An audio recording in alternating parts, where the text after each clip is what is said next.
On November 30th, 1609, Galileo Galilei turned his telescope towards the sky. His discoveries would forever change humanity's understanding of the universe. However, within a few years, around 1615, he faced a choice: renounce his support for the heliocentric model or face punishment from the Catholic Church, since it went against the Ptolemaic system or the geocentric model of the universe. Unfortunately, in 1633, after a trial by the Inquisition, Galileo was sentenced to house arrest for the rest of his life, where he would later die in 1642.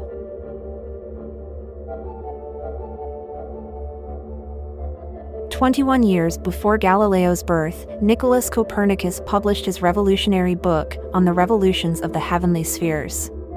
This book challenged the long-held geocentric model, which placed Earth at the center of the universe. Copernicus's radical idea, the heliocentric model, positioned the Sun at the center with planets, including Earth, revolving around it. While the geocentric model had been accepted for centuries, astronomers by the 16th century were beginning to understand its flaws. If you want to know more about the geocentric model, check out my video by clicking the link in the description. By 1608, Galileo had successfully refined his refracting telescope, achieving a magnification of up to 30 times. This marked a significant improvement over his earlier design, which could only magnify objects by a factor of 3. Despite its limitations, the telescope allowed him to observe relatively close celestial bodies, like our Moon, Venus, Jupiter, and even Saturn. In 1609, Galileo pointed his telescope towards our Moon. For centuries, a prevailing belief held the Moon to be a smooth, perfect sphere, largely influenced by Aristotle's concept of a flawless and unchanging universe. This philosophy favored a flawless and harmonious universe where celestial bodies were perfect and never changing. Using his telescope, Galileo shattered the illusion of a smooth lunar surface, revealing mountains, craters, and plains. Similarly, on January 7, 1610, while observing Jupiter with his telescope, Galileo noticed 3 faint points of light near the giant planet. Restricted by the limitations of his telescope, Galileo couldn't distinguish any surface features on the mysterious points of light. These points of light appeared as mere specks, indistinguishable from distant stars. Undeterred, he continued his observations over the next few nights, and realized these points of light consistently changed their positions relative to Jupiter. Stars generally appear fixed in the night sky relative to each other. This was the expected behavior for distant celestial bodies. However, one night, he saw that one of these points of light had vanished. This was indeed bizarre behavior if it was stars. By observing these points of light consistently move around and disappear behind Jupiter, he realized they weren't fixed stars, but objects orbiting the planet. These observations led him to the groundbreaking conclusion that these faint points of light were actually 3 moons orbiting Jupiter. He discovered Jupiter's 4th moon just a few days later. This discovery challenged the prevailing geocentric model, which held that everything revolved around the Earth. Here, Galileo observed moons clearly orbiting another planet, Jupiter. Galileo used his telescope for yet another groundbreaking observation when he used it to study different phases of Venus. In the Ptolemaic geocentric model, with Earth at the center and all other celestial bodies orbiting it, Venus could never exhibit phases like the Moon. This model, while influential for its time, had limitations in explaining planetary phases.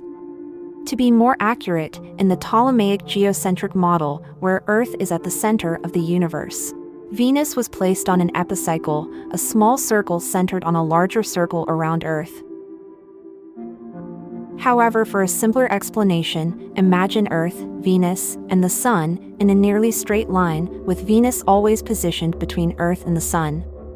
Under this simplified scenario, the Ptolemaic model predicted Venus could only exhibit partial phases, ranging from thin crescents to nearly full, but never a full disk like the Moon. This stemmed from the model's assumption that Venus, positioned between Earth and the Sun, would always have its illuminated side facing away from Earth. However, Galileo's observations shattered this prediction.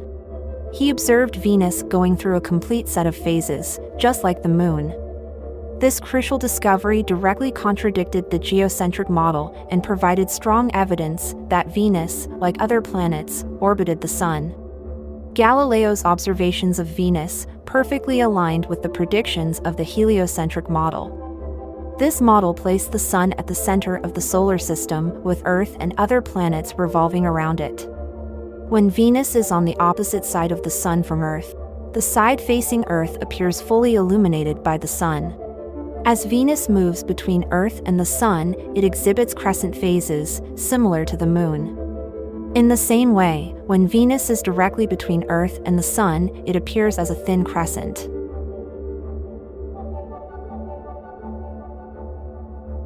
Galileo's early telescopic discoveries were documented in his 1610 book, Sidereus Nuncius, which received widespread acclaim.